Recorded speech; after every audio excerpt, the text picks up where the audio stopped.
शासक औरंगजेब को लेकर कई तथ्य सामने आते हैं, जहां ये कहा जाता है कि औरंगजेब ने हिंदुओं पर अत्याचार किए, औरंगजेब ने कई मंदिरों को तुड़वाया और कई मस्जिदों के निर्माण में मंदिरों को ढहाने का काम औरंगजेब ने किया।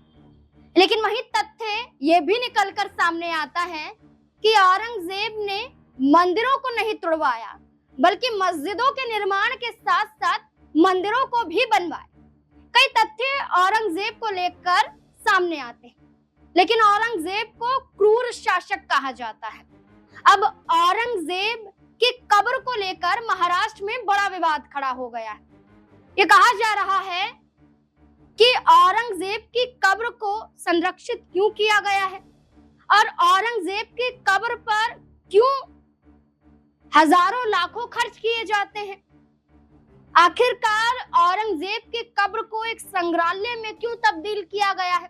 तमाम आरोप अब इन्हीं विवाद औरंगजेब से जो शुरू हुआ है, अब कब्र को हटाने तक पहुंच गया है। मांग है कि औरंगजेब की कब्र को हटाना चाहिए और इस मांग के साथ मुख्यमंत्री देवेंद्र फडणवीस समर्थन करते हुए नजर आते हैं।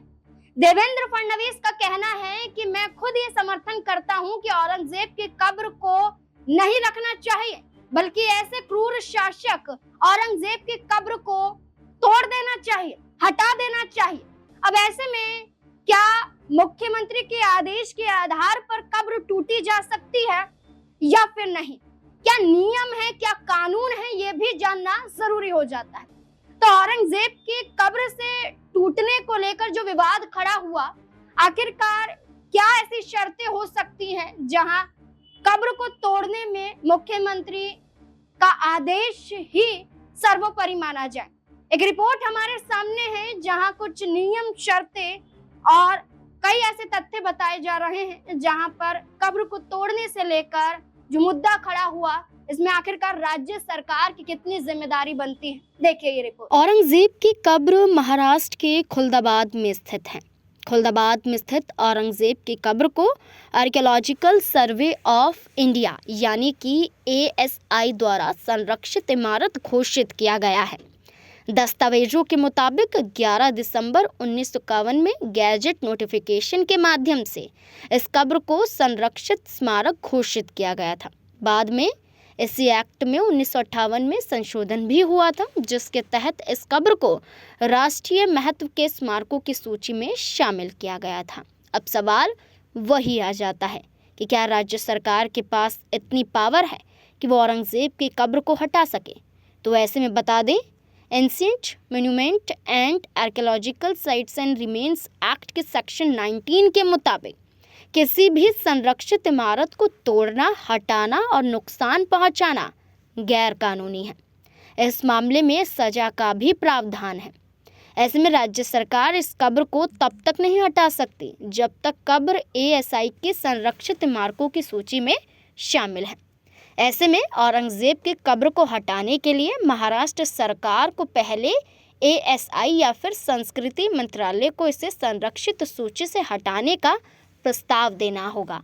इस प्रपोजल पर संस्कृति मंत्रालय निर्णय ले सकता है और इसे संरक्षित स्मारक की सूची से हटा सकता है। एक बार ऐसा होने के बाद इस इमारत को हटाया जा सकता है। हालांकि औरंगजेब की कब्र 1973 से महाराष्ट्र वक्फ बोर्ड द्वारा वक्फ संपत्ति में घोषित की गई है। ASI की सूची से हटने के बाद इस कब्र का पूरा अधिकार वक्फ के पास पहुंच जाता है। ऐसे में सरकार को ये साबित करना होगा कि ये संपत्ति वक्फ की है या फिर नहीं। इसके बाद ही इस इमारत को हटाया जा सकता है। ऐसे में एक लंबा प्रोसेस, एक लंबा प्रपोजल, जिसके लिए कई महीने, कई साल भी गुजर सकते हैं। सिर्फ बयानों के आधार पर औरंगजेब की कब्र को हटाने का दावा पेश किया जा रहा है। माना तो ये भी जा रहा है कि राज्य सरकार का कोई दायित्व नहीं बनता है, लेकिन माना ये भी जाता है कि राज्य सरकार कुछ नियमों के अनुसार ये फैसला कर सकती है कि किसकी कब्र को तोड़ा जा सकता है या किस संरक्षित ऐसी इमारतों को ढाया जा सकता है। अब ऐसे में ये रिपोर्ट सामने आई लेकिन देखना होगा कि नागपुर में भी तो एक बड़ा विवाद खड़ा हुआ। तो क्या औरंगजेब की कब्र से शुरू हुआ विवाद क्या हिंसात्मक रूप महाराष्ट्र में ले सकता है? आपको क्या लगता है, क्या अब धार्मिक उन्माद यहाँ पर होगा? क्या अब यहाँ पर हिंसक झड़प होती हुई नजर आ सकती है जैसा नागपुर में हुआ? औरंगजेब की कब्र को तोड़ना आसान नहीं होगा। क्या लगता है आपको औरंगजेब को लेकर? अपनी राय कमेंट सेक्शन में जरूर दें। देखते रहे SPN9 न्यूज। धन्यवाद।